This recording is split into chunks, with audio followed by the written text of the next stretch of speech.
ابقى بقى مباراه النهارده المهمه، هي مباراه النادي الاهلي امام الجونه، والاهلي حصل على 3 نقاط، راح للنقطه 33، راح في المركز الثاني من جدول الدوري الممتاز في انتظار لقاء الزمالك غدا.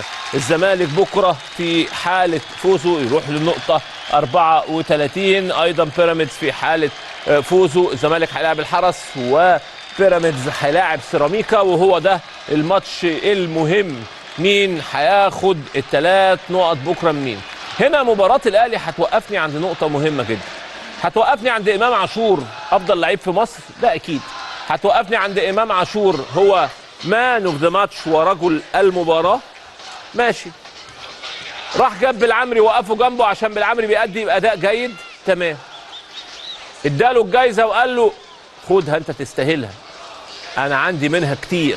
ما هو امام بيشتكوا في البيت من كتر الكاسات والميداليات وقصه افضل لاعب دي، لانه الحقيقه ثابت ومحافظ على مستواه.